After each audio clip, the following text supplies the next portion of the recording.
हरे कृष्णा। हम श्रीमद् भगवत गीता के द्वितीय अध्याय गीता का सार इसके 39वें श्लोक को पढ़ रहे हैं और इस पर आज हमारा चौथा दिन है। दो तीन बार हम श्लोक की कुछ आवृत्ति करेंगे। मेरे पीछे बोलिएगा।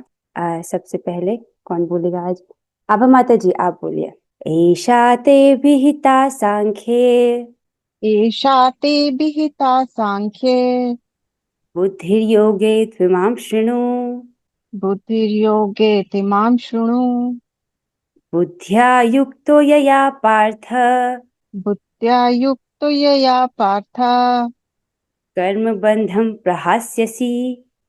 कर्मबन्धं प्रहास्यसि। बहुत अच्छे। अभी कौन करेगा? कनक जी, अब आप कीजिए, ठीक है। जी। एता ते विहिता सांख्ये एषा ते विहिता साङ्ख्ये बुद्धिर्योगे त्विमां शृणु। बुद्धिर्योगे त्विमां शृणु। बुद्ध्या युक्तो यया पार्थ बुद्ध्या युक्तो यया पार्थ कर्मबन्धं प्रहास्यसि। कर्मबन्धं प्रहास्यसि। बहुत सुंदर, बहुत सुंदर। अमाया जी, अब आज तो आप भी आए हो ना? हाँ, एक बार आप करो। एषा ते विहिता सांख्ये एषा ते विहिता साङ्ख्ये बुद्धिर्योगे त्विमां शृणु। बुद्धियोगे तिमां शृणु। बुद्ध्या युक्तो यया पार्थ बुद्ध्या युक्तो यया पार्थ कर्मबन्धं प्रहास्यसि। कर्मबन्धं प्रहस्यसि। बहुत सुंदर। आज हमें थोड़ा आगे ज्यादा पढ़ना है, इसलिए हम आगे बढ़ रहे हैं। ठीक है, आगे बढ़ते हैं। इस श्लोक को हम काफी 3 दिन से डिस्कस कर रहे हैं। भगवान कहते हैं, अब मैंने अभी तक तुमको सांख्य योग के बारे में बोला था, लेकिन तुम समझ नहीं पाए। क्यों नहीं समझ पाए?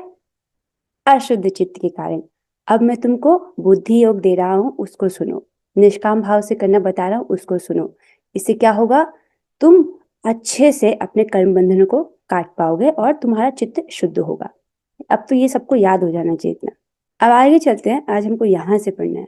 प्रभुपाद जी इस श्लोक को कोट करते हुए बता रहे थे कि इस श्लोक में वर्णित जो बुद्धि योग है, एषा ते विहिता सांख्ये बुद्धिर्योगे त्विमां शृणु, ये जो बुद्धि योग है, ये वही बुद्धि योग है जो भगवान 10वें अध्याय के 10वें श्लोक में बोलेंगे। अब इस बात को समझना होगा कि भगवान जब ये सारी बातें बोल रहे हैं, गीता का उपदेश दे रहे हैं अर्जुन को, तो उन्होंने 1 घंटे से भी कम में बोल दिया। तो हम इसे ऐसे पढ़ेंगे, चैप्टर 1, चैप्टर 2, चैप्टर 10 पहुंचेंगे वहां पर, पता नहीं कब। लेकिन अर्जुन ये सब विद इन 1 आवर सीख रहे हैं। तो उनके 1 घंटे की कॉन्वर्सेशन में ही ये सब कुछ सारी बातें हो चुकी हैं। तो उन्होंने 10वें अध्याय में बोला था कि तेषां तेषां सततयुक्तानां भजतां प्रीतिपूर्वकं ददामि बुद्धियोगं तं येन माम उपयान्ति ते। कल हम इसी श्लोक को पढ़ रहे थे, राइट? यहाँ पर हमने फिनिश किया था।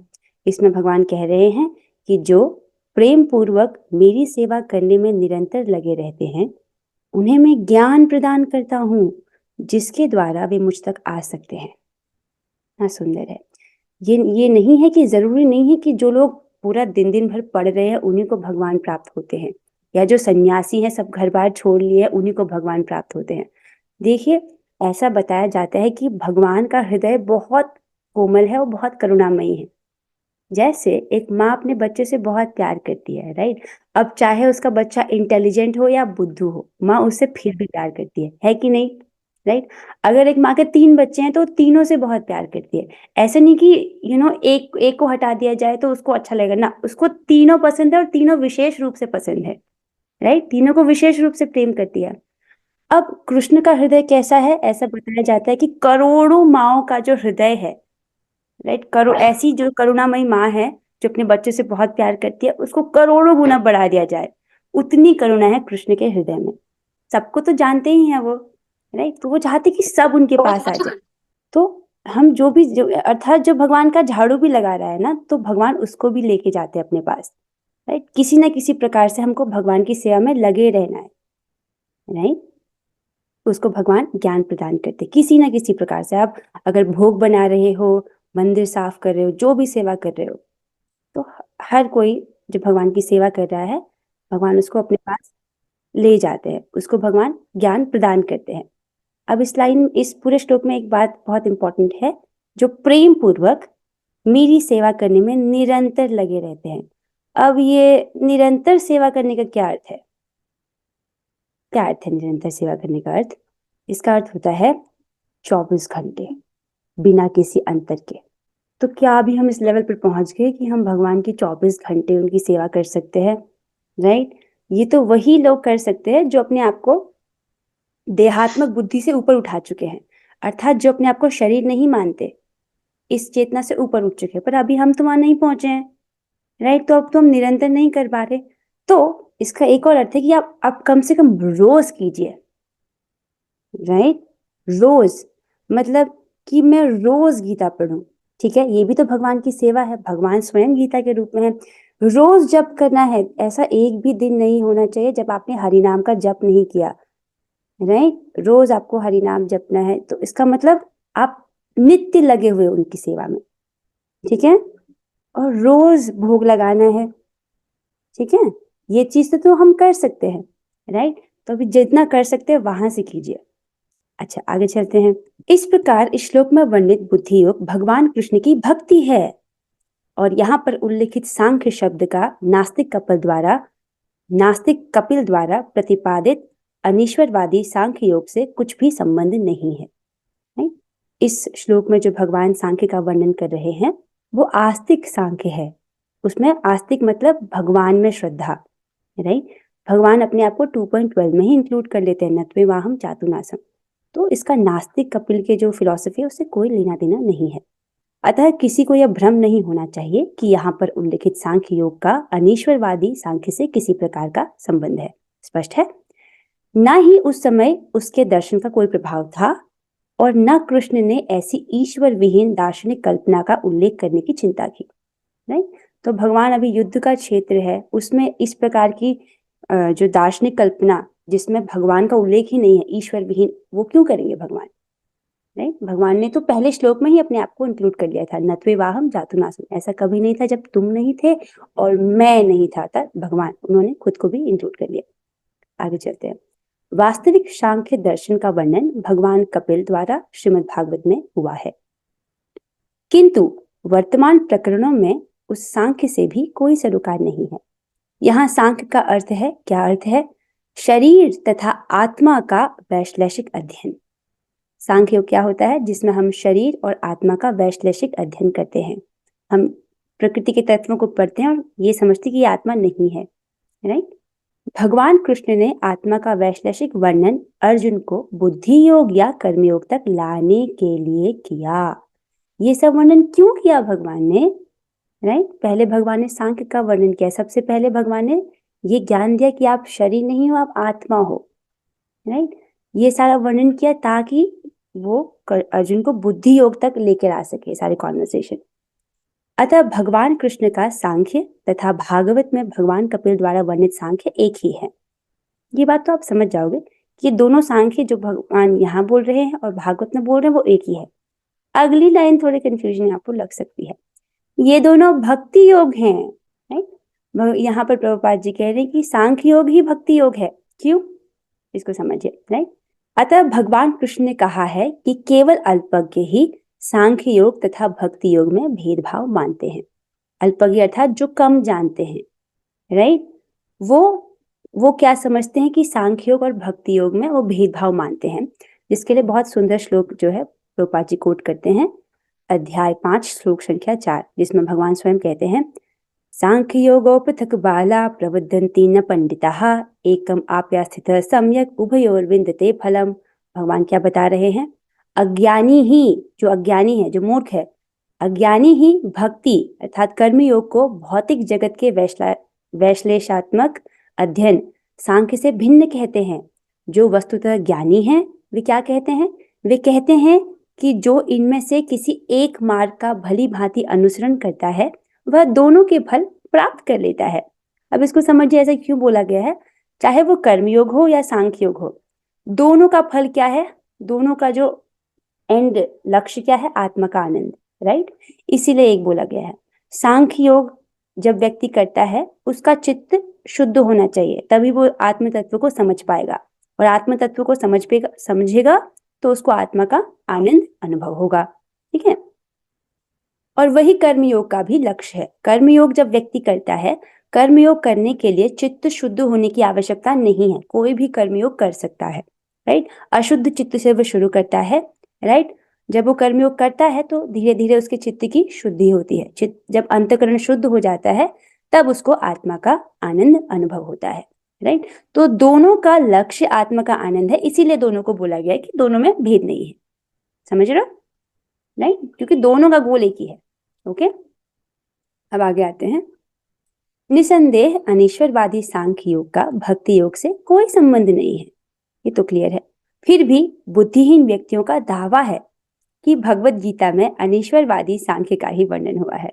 तो जो बुद्धिहीन है, जिन व्यक्तियों में बुद्धि नहीं है, वो लोग ये सोचते हैं कि भगवत गीता में भगवान जो 2.12 से लेकर के 2.30 तक वर्णन कर रहे हैं वो अनीश्वरवादी सांख्य कर रहे हैं, जबकि ऐसा नहीं है। इसको बार बार क्लियर कर रहे हैं प्रभुपाद जी, राइट। क्यों? क्योंकि हमारा सिद्धांतिक पतन नहीं होना चाहिए। मैं इसको पहले भी बता चुकी हूँ, 2 प्रकार के पतन होते हैं कि नैतिक पतन, अर्थात जो नियम बताए जा रहे हैं भक्ति की, आप उसको नहीं पालन कर पा रहे हो, उसमें क्या है कि आप फिर खड़े उठिए और पालन कीजिए। लेकिन सिद्धांतिक पतन नहीं होना चाहिए। सिद्धांत अगर गलत समझोगे तो इसमें जन्म जन्म खराब हो जाते हैं जीवात्मा के। सिद्धांत सही सही समझना, नहीं। अतः मनुष्य को यह जान लेना चाहिए क्या कि बुद्धि योग का अर्थ क्या है। कृष्ण भावनामृत में पूर्ण आनंद तथा भक्ति के ज्ञान में कर्म करना है। क्या है इसका अर्थ? फिर से पढ़ते हैं। अतः मनुष्य को यह जान लेना चाहिए क्या कि बुद्धि योग का अर्थ कृष्ण भावनामृत में पूर्ण आनंद तथा भक्ति के साथ तथा भक्ति के ज्ञान में कर्म करना है, राइट। ये थोड़ा आगे चलते हैं। इसका क्या अर्थ है जो प्रभुपाद जी ने यहाँ पर बोला कि हमें क्या करना चाहिए? जो भी लाइन अभी प्रभुपाद जी ने बोली, अतः मनुष्य को यह जान लेना चाहिए कि बुद्धि योग का अर्थ कृष्ण भावनामृत में पूर्ण आनंद तथा भक्ति के ज्ञान में कर्म करना चाहिए। क्या अर्थ है इसका? इसका मतलब है हमको कृष्ण भावना भावित होकर अपने कर्म करने हैं, अपने सारे कर्म भगवान श्री कृष्ण के लिए करने हैं। इधर देखिए, इसको समझ पाएंगे। जैसे अगर कोई व्यक्ति धनोपार्जन कर रहा है, ठीक है, अपने सभी कार्यों को भगवान श्री कृष्ण की प्रसन्नता हेतु करना, ये है उस लाइन का मतलब, राइट। जैसे अगर हम धनोपार्जन भी कर रहे हैं, धन कमा रहे हैं, तो उसको भगवान की सेवा हेतु कीजिए, राइट। भगवान की सेवा हेतु धनोपार्जन। और भोजन बना रहे हैं तो भगवान के लिए भोग बनाइए, भोग उनको अर्पित कीजिए, फिर जो प्रसाद है वो पूरे सभी को खिलाइए, राइट। या जब आप घर की सफाई कर रहे हो तब, क्योंकि घर में विग्रह हैं, राइट, भगवान है, तो वो तो स्वामी हैं और हम उनके सेवक हैं, तो सेवक की भावना में आप घर की सफाई कीजिए कि मैं ठाकुर जी के घर की सफाई कर रही हूँ, राइट। इससे क्या होगा? आपका घर भी साफ होगा और आपका अंतःकरण भी शुद्ध होगा। घर की सफाई भी होगी और चित्त की सफाई भी होगी, just with this intention. Just जब आप ये कॉन्शियस होके कर रहे हो कि हाँ मैं भगवान की प्रसन्नता के लिए कर रही हूँ, बस उस इंटेंशन से ही, उसी कार्य को करने से आपके चित्त की भी सफाई होगी। यही तो कर्मयोग की ब्यूटी है कि कार्य अलग नहीं है, बस इंटेंशन चेंज करना है। क्या? कि मैं इस कार्य को भगवान श्री कृष्ण की प्रसन्नता हेतु कर रही हूँ, राइट। अब इधर देखिए, बच्चों का पालन पोषण। तो बच्चों का पालन पोषण इस भावना से करना कि ये भगवान के सेवक हैं, राइट। जीवात्मा की वास्तविक पहचान है कि वो भगवान का नित्य दास है, राइट। तो जो आपका बच्चा है वो भी तो जीवात्मा है, और जीवात्मा कौन है? उसकी वास्तविक पहचान ये है कि वो भगवान का सेवक है। तो बच्चों का पालन पोषण इस भावना से करना कि ये भगवान के सेवक हैं और उनको भगवान की सेवा में लगाना।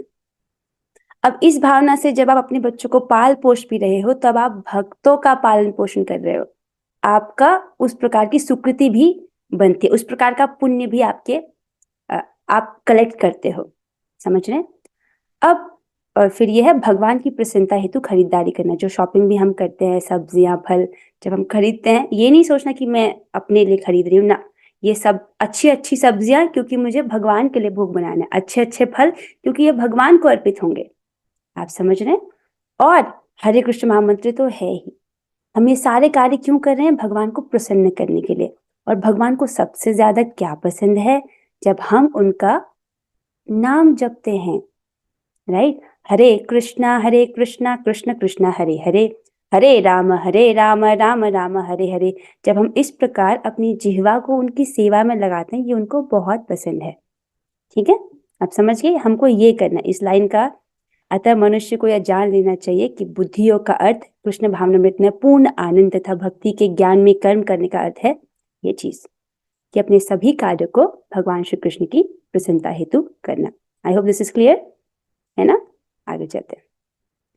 जो व्यक्ति भगवान की तुष्टि के लिए कर्म करता है, चाहे वह कर्म कितना भी कठिन क्यों न हो, वह बुद्धि योग के सिद्धांत के अनुसार कार्य करता है और दिव्य आनंद का अनुभव करता है।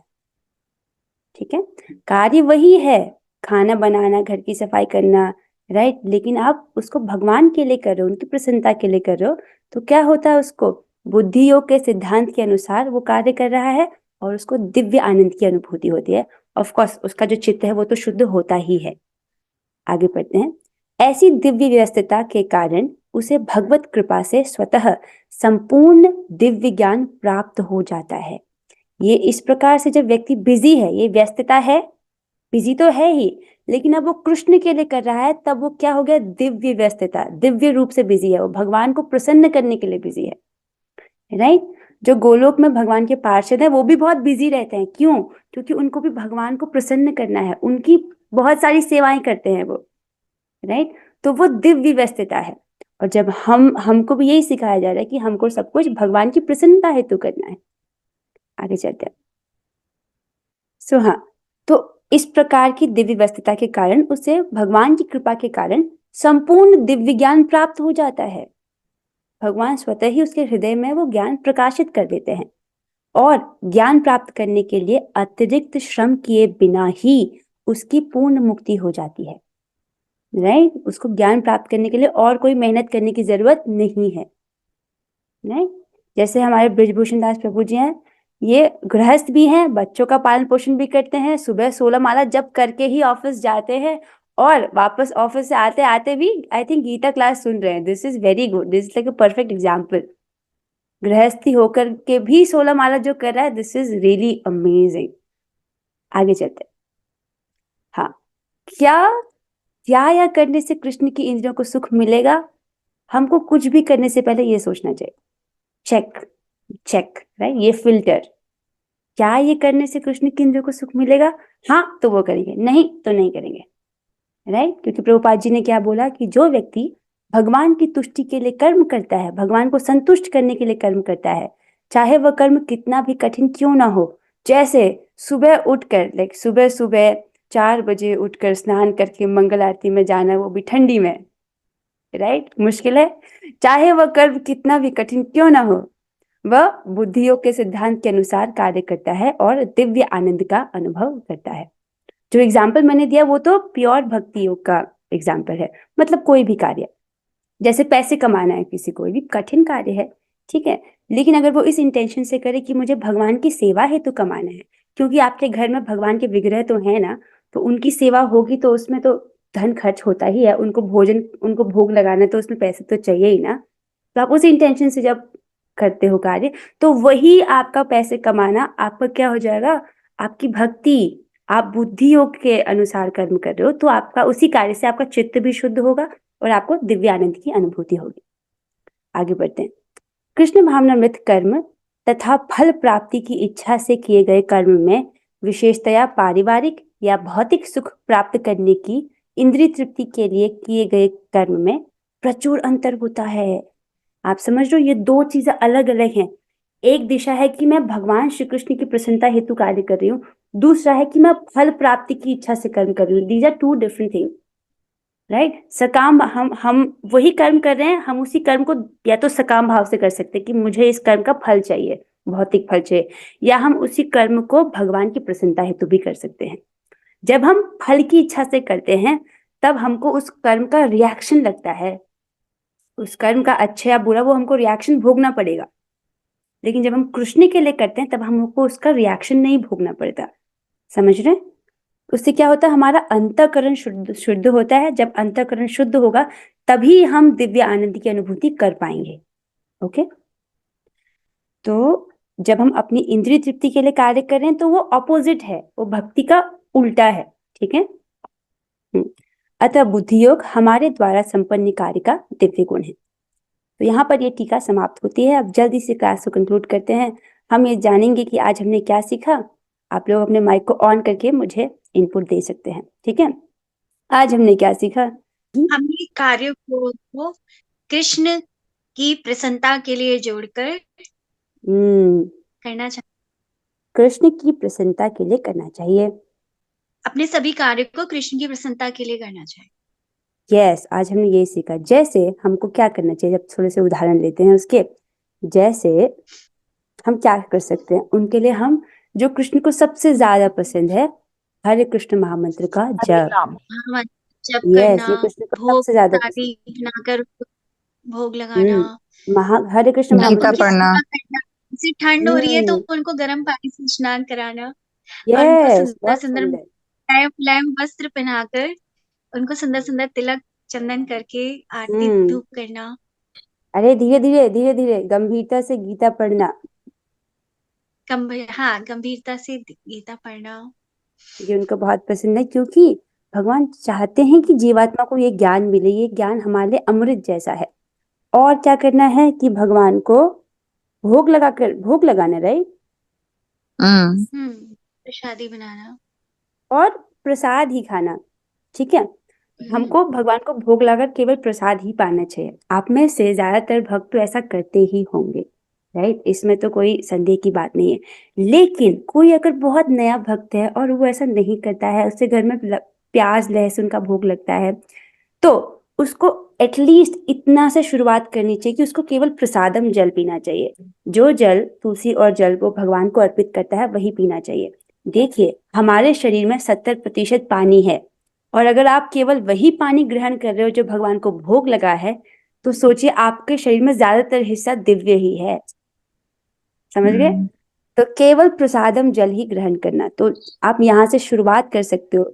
जल में तो कोई प्याज लहसुन नहीं है, और लेकिन ये प्याज लहसुन तो छोड़ना ही पड़ेगा। आई थिंक ये यहाँ पर जो उपस्थित भक्त है उनके लिए this is not a big deal, वो तो कर ही चुके हैं, राइट। आगे चलते हैं। ठीक है, तो भगवान को तुलसी जल अर्पित करना ये कभी नहीं भूलना चाहिए, कि उनको बहुत पसंद है। आपको पता है, भगवान इतना प्रसन्न हो जाते हैं कि अपने आप को दे देते हैं उस भक्त को। पत्रम पुष्पम फलम तोयम। एक लोटा जल और एक तुलसी का पत्र। भगवान इतने अपने आप को ऋणी मानते हैं कि अरे इसने तो मुझे इतना बड़ा दे दिया, अब मैं क्या दूं, मेरे पास क्या है ऐसा, मैं अपने आप को ही दे देता हूँ। तो इसलिए इसको आप छोटा मत समझिए। इसी के साथ हम यहीं पर विराम देते हैं। आगे हम कल डिस्कस करेंगे। बहुत अच्छा श्लोक है, कई दिन तक हम इसको डिस्कस करेंगे। अब हम 3 बार हरे कृष्ण महामंत्र बोलते हैं। आप लोग अपने माइक को ऑन कर लीजिए। Let's do it together. हरे कृष्णा कृष्णा हरे कृष्णा कृष्णा कृष्णा हरे हरे राम राम हरे हरे, हरे कृष्णा कृष्णा कृष्णा हरे राम हरे हरे, हरे कृष्णा कृष्णा कृष्णा हरे राम हरे कृष्णा हरे की जय, श्री प्रभुपाद की जय, और कोई श्री गुरु गंगा। हरे कृष्णा।